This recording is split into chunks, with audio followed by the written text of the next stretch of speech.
Hi, everyone. Welcome back to my Tuesday sessions where we talk about healing and creativity and all sorts of fun things. One of the things that's close to my heart is working in groups of women. And I thought it would be appropriate today to talk about what women need now, because we are so isolated a lot right now. We're really struggling a lot with an epidemic of isolation, I think. We have so many online tools and ways to connect with each other, and yet we still feel isolated and separated from other people, and we don't have a sense of community. What really puts this into stark contrast for me is every time I go to Italy and then I come home to the United States, that is really just so obvious to me when I come home. Part of what happens is that in small Italian communities, even in the suburban communities, there's still a walkability where people just encounter each other on the street.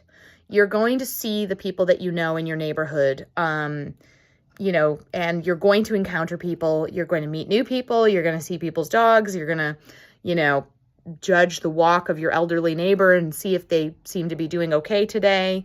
There are, as Jane Jacobs, the urbanist in New York once said, eyes on the street. And each person is a pair of those eyes.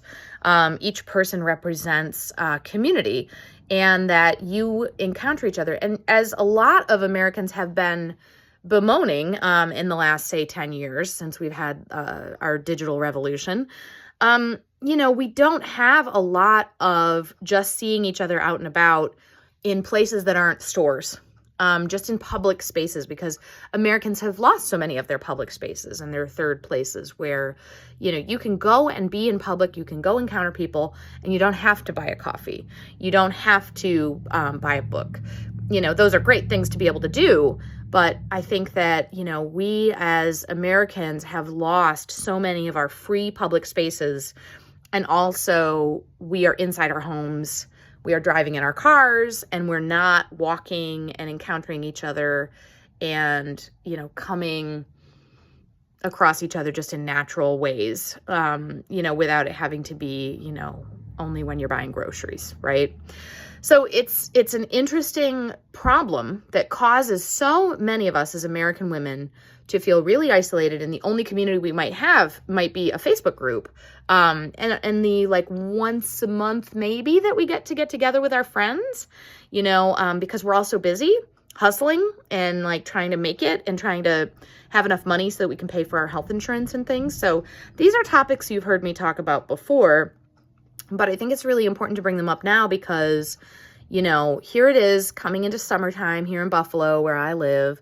And, the weather's nice and all of a sudden I see people out again, and so the problem is that when you only get to have that, sometimes when the weather is good, what do you do the rest of the year?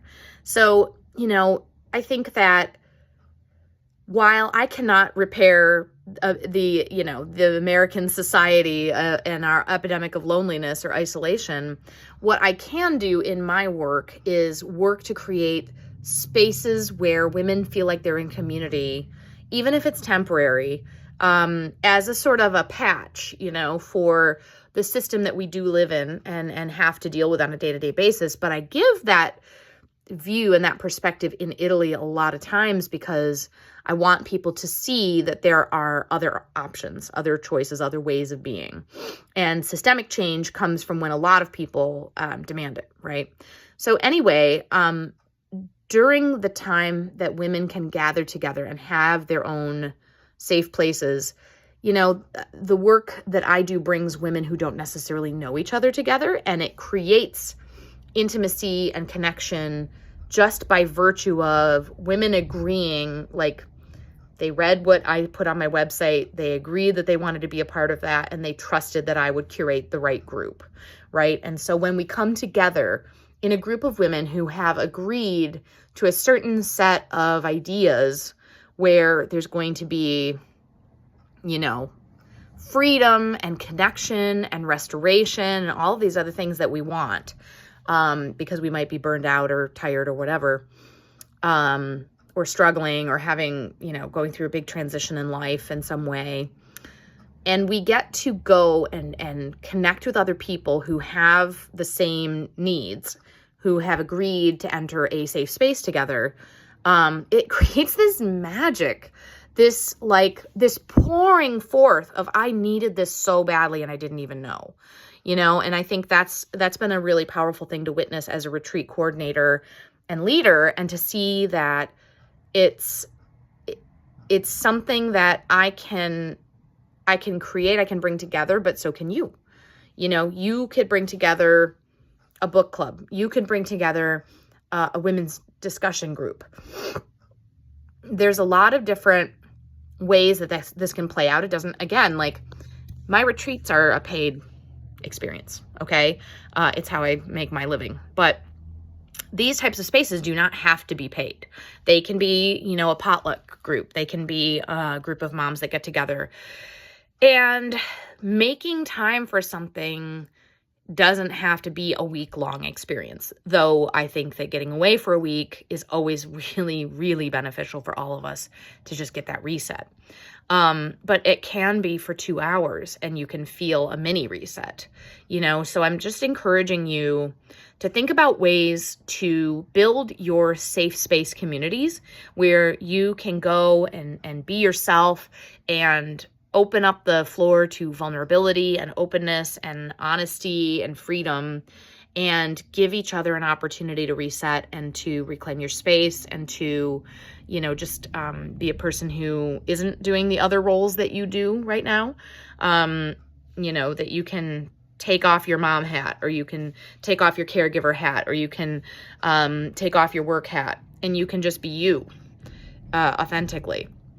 And the value of that is so great right now. And let's just be more intentional about that. Let's try to find ways to join up with others who are like-minded, who are differently minded, and who agree that they really need a space where they can be their authentic selves, and if we can create spaces like that, or join spaces that already exist like that. You hear about a book club, you hear about a cooking group, you hear about a group of moms getting together, see if you can be a part of it.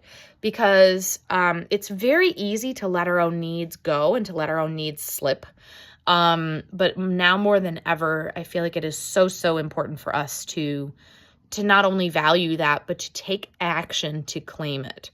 And like I said, we are suffering in America from a dearth of free public spaces.